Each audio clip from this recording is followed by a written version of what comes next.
ناظرین گرامی السلام علیکم ورحمۃ اللہ وبرکاتہ۔ آج کی بات خاص بات میں آپ لوگوں کا استقبال ہے۔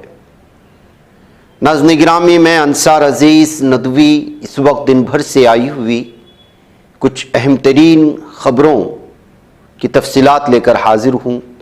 تفصیلات میں جاؤں اس سے پہلے آپ لوگوں سے جو درخواست ہوتی ہے اس پر توجہ کرنے کی اپیل کروں گا۔ آئیے پہلی خبر کی جانب بڑھتے ہیں۔ مسنون نکاح تحریک تلنگانہ کے زیر اہتمام اور صالحہ ایجوکیشنل سوسائٹی مولا علی ملکاجگری کے تعاون سے 7 دسمبر 2025 بروز اتوار نفیس گارڈن فنکشن ہال لالا پیٹ تار ناکہ سکندر آباد میں مسنون رشتے آمنے سامنے کا چھٹا پروگرام نہایت کامیابی کے ساتھ منعقد ہوا۔ اس کی اطلاع تحریک کے کنوینر مفتی محمد سعادت حسین قاسمی صاحب نے دی ہے۔ پروگرام میں والدین اور سرپرستوں کی بڑی تعداد شریک رہی، جس سے عوام کے اعتماد کا بخوبی اظہار ہوا۔ آغاز تلاوت کلام پاک سے ہوا۔ بعد ازاں مفتی محمد سعادت حسین قاسمی صاحب نے مسنون رشتوں کی اہمیت، نکاح کو آسان بنانے اور غیر ضروری رسوم سے بچنے پر مؤثر خطاب فرمایا۔ صالحہ ایجوکیشنل سوسائٹی کے ذمہ داران نے ادارے کی تعلیمی و سماجی خدمات پر روشنی ڈالی۔ پروگرام کی سرپرستی صدر مسنون نکاح تحریک تلنگانہ حضرت مولانا غیاث احمد رشادی صاحب نے کی، جنہوں نے اپنے خطاب میں تحریک کے مقاصد اور معاشرتی فوائد کو واضح کیا۔ اس باوقار اجتماع میں تقریباً 700 افراد نے شرکت کی اور الحمدللہ 72 مسنون رشتے باہمی رضامندی سے طے پائے۔ آخر میں مفتی محمد سعادت حسین قاسمی صاحب کی دعا پر پروگرام کا اختتام ہوا۔ شرکاء نے اسے وقت کی اہم ضرورت قرار دیتے ہوئے آئندہ بھی اس طرح کے بامقصد پروگراموں کے تسلسل کی خواہش ظاہر کی ہے۔ جلپلی کے قبا سینٹر، کشن باغ کے اشرف کریم سینٹر، سید علی چبوترا کے آمینہ سینٹر میں بھی کمپیوٹر کلاسز، مہندی ڈیزائننگ اور ٹیلرنگ کی تربیت مسلسل جاری ہے۔ حالیہ سیشن میں کمپیوٹر کورس کی 13ویں بیچ کے لیے 40 طلبہ و طالبات نے داخلہ لیا۔ یہ صفا بیت المال کے زیر اہتمام ساری جو ہے خدمات جاری ہیں۔ ناظرین گرامی، جیسا کہ آپ جانتے ہیں، مزید ایک نیا سینٹر صفیہ سینٹر صفا بیت المال ممبر و محراب فاؤنڈیشن انڈیا اور صفیہ فاؤنڈیشن کے اشتراک سے جہرا آصف نگر میں قائم کیا گیا ہے، جہاں خواتین کے لیے دینی تعلیم کے ساتھ ٹیلرنگ کا سلسلہ بھی شروع ہو چکا ہے۔ ان تمام مراکز پر voter I D, Aadhaar card, PAN card, e Shram card, Abha card اور میرج سرٹیفکیٹ سمیت مختلف سرکاری دستاویزات کی درستگی اور نئی درخواستیں بھی وصول کی جا رہی ہیں۔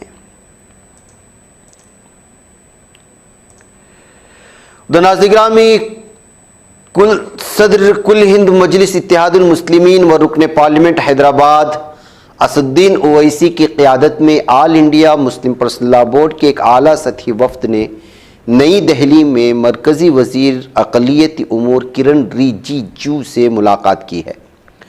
ذرائع کے مطابق اس ملاقات میں امید پورٹل میں اوقافی جائیدادوں کے رجسٹریشن کی مقررہ تاریخ میں مزید توسیع، پورٹل میں پائی جانے والی ٹیکنیکی خرابیاں اور اقلیتی حقوق و آئینی مسائل سے متعلق مختلف امور پر تفصیلی تبادلہ خیال کیا گیا ہے۔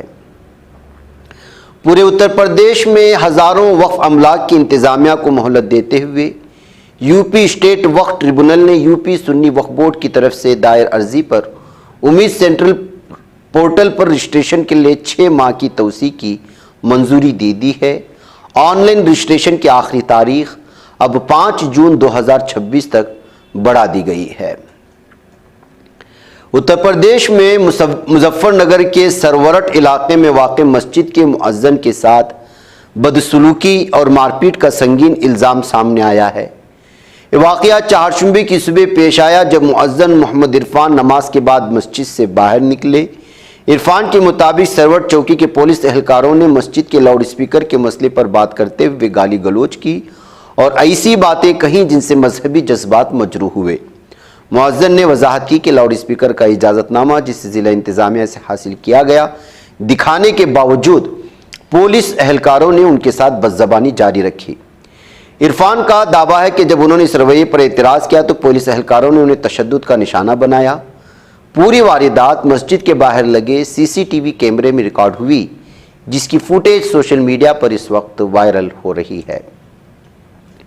ایک اہم فیصلے میں دہلی کی ایک عدالت نے جمعرات 11 دسمبر کو اسٹوڈنٹ ایکٹیوسٹ عمر خالد کو ان کی بہن کی شادی میں شرکت کے لیے 14 دن کی عبوری ضمانت منظور کر لی۔ ایڈیشنل سیشنز جج ایس جے سمیر بچپائی نے اپنے حکم میں کہا ہے کہ خالد کو 16 دسمبر سے 29 دسمبر 2025 تک عبوری ضمانت دی جا رہی ہے۔ ادھر سنگین طور پر بیمار غازی آباد کے ہریش رانا کے متعلق سپریم کورٹ نے all India institute of medical science سے رپورٹ طلب کی۔ ہریش رانا کے والدین نے عدالت سے انہیں پیسیتھیوا تھینیسیا مرضی کی موت دینے کا مطالبہ کیا ہے۔ اس عمل میں مریض کو زندہ رکھنے والے علاج کو روک کر اسے مرنے دیا جاتا ہے۔ حیدرآباد افضل گنج کے مسجد چمن کے قریب جمعرات کی صبح اس وقت کشیدگی پیدا ہو گئی جب جی ایچ ایم سی نے اچانک انہدامی اور انسداد تجاوزات کی کارروائی شروع کی۔ بلڈوزر آپریشن کے آغاز نے مقامی تاجروں اور شہریوں میں بے چینی پیدا کر دی، جس کے بعد مجلس کے عوامی نمائندے موقع پر پہنچ گئے اور کارروائی کی سخت مخالفت کی۔ الیکشن کمیشن آف انڈیا نے ووٹر لسٹ کی خصوصی گہری نظر ثانی SIR مہم 2026 کے تحت دعوے اور اعتراضات جمع کرنے کی آخری تاریخ کو 6 ریاستوں و مرکز کے زیر انتظام خطوں میں بڑھانے کا اعلان کیا ہے۔ الیکشن کمیشن نے یہ فیصلہ مختلف ریاستوں میں حاصل درخواستوں کی تعداد اور تکنیکی و انتظامی اسباب کو دیکھتے ہوئے لیا ہے۔ ہماچل پردیش کے ایک اسکول میں گائے کا دودھ پینے سے ٹیچر سمیت 17 BEd ٹرینی بیمار ہو گئے۔ اس کے بعد سبھی کو علاج کے لیے اسپتال میں داخل کرانا پڑ گیا۔ فی الحال سبھی خطرے سے باہر بتائے جا رہے ہیں۔ اروناچل پردیش کے انجاؤ ضلع میں جمعرات 11 دسمبر کو ایک دل دہلا دینے والا حادثہ پیش آیا۔ چکڑاگم علاقے میں مزدوروں کو لے جا رہا ایک ٹرک خطرناک پہاڑی راستے سے پھسل کر ہزاروں فٹ گہری کھائی میں جا ٹرک میں 22 مزدور سوار تھے۔ تمام کی اس حادثے میں موت ہو چکی ہے۔ انڈیگو ایئر لائن نے سفر سے متعلق بحران کے بعد مسافروں کے لیے 10,000 روپے کے ٹریول واؤچر دینے کا اعلان کیا ہے۔ انڈیگو نے اس تعلق سے بیان جاری کرتے ہوئے کہا ہے کہ ہماری سب سے پہلی ترجیح ہمارے صارفین کی دیکھ بھال کرنا۔ اسی کے تحت آپریشن میں رکاوٹ کے بعد ہم نے پختہ کیا ہے کہ کینسل کی گئی فلائٹس کے لیے سبھی ضروری ریفنڈ شروع کر دیے گئے ہیں۔ بیشتر کسٹمرز کے اکاؤنٹ میں ریفنڈ کریڈٹ کر دیا گیا ہے۔ جن مسافروں کو ریفنڈ نہیں ملا ہے ان کے اکاؤنٹ میں بھی جلد ریفنڈ کریڈٹ کر دیا جائے گا۔ بہار کے بیگوسرائے ضلع کے ویرپور تھانہ علاقے میں جمعرات کو نامعلوم جرائم پیشہ نے کپڑا تاجر کو گولی مار کر قتل کیا، فرار ہو گئے۔ بیگوسرائے ضلع میں گزشتہ 2 دنوں میں قتل کی دوسری واردات ہے۔ پولیس کے مطابق یہ واقعہ ویرپور تھانہ علاقے کے پربندہ بابا استھان کے قریب پیش آیا ہے۔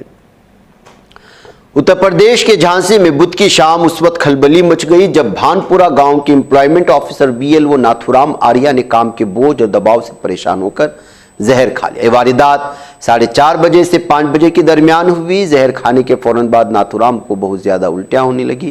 انہوں نے اپنے گھر والوں کو اطلاع دی تھی۔ سبری ملا سونا چوری کیس میں اہم پیش رفت کے طور پر کولم کی ویجیلنس کورٹ نے ED کی درخواست پر سماعت ایک بار پھر مؤخر کر دی ہے، جس میں ED نے کیس سے متعلق تمام اہم ریکارڈ جس میں FIR، ریمانڈ رپورٹس، ملزمین کے بیانات اور دیگر بنیادی دستاویز شامل ہیں فراہم کرنے کی مانگ کی ہے۔ سابق IPS افسر اور آزاد ادھیکار سینا کے قومی صدر امیتابھ ٹھاکر کو دیوریا پولیس نے گرفتار کیا۔ وہ کل رات لکھنؤ سے دہلی جا رہے تھے۔ اس دوران انہیں شاہجہاں پور میں ٹرین سے اتار لیا گیا۔ ان کے خلاف دیوریا میں کچھ دن پہلے مقدمہ درج کیا گیا تھا۔ انہیں تفتیش میں تعاون نہ کرنے پر گرفتار کیا گیا ہے۔ قابض ظالم اسرائیلی فوج نے گزشتہ رات اور جمعرات کی صبح مقبوضہ مغربی کنارے کے مختلف علاقوں میں دھاوا بول کر گھروں کی توڑ پھوڑ کی اور کئی فلسطینیوں کو گرفتار کیا۔ اس دوران رام اللہ کے قریب غیر ملکی یکجہتی کارکنان کو بھی حراست میں لیا گیا ہے۔ فلسطینی پناہ گزینوں کے حقوق کے نگران ادارے انروا نے واضح کیا ہے کہ فلسطینیوں کی مشکلات کو کم کیا جا سکتا ہے اگر امدادی سامان بلا تعطل پہنچایا جائے تاکہ وہ سردیوں کا مقابلہ تحفظ اور وقار کے ساتھ کر سکیں۔ قابض ظالم اسرائیل کے فوج نے جمعرات کو غازہ کے محصور علاقے میں جنگ بندی کی کھلی خلاف ورزی کرتے ہوئے توپ خانے کی بمباری اور ہیلی کاپٹروں سے مسلسل فائرنگ کی ہے۔ ناصر ہاسپٹل کے کمپلیکس نے اعلان کیا کہ رافع کے نواح میں قابض افواج کی فائرنگ سے 2 فلسطینی جوان شہید ہو گئے۔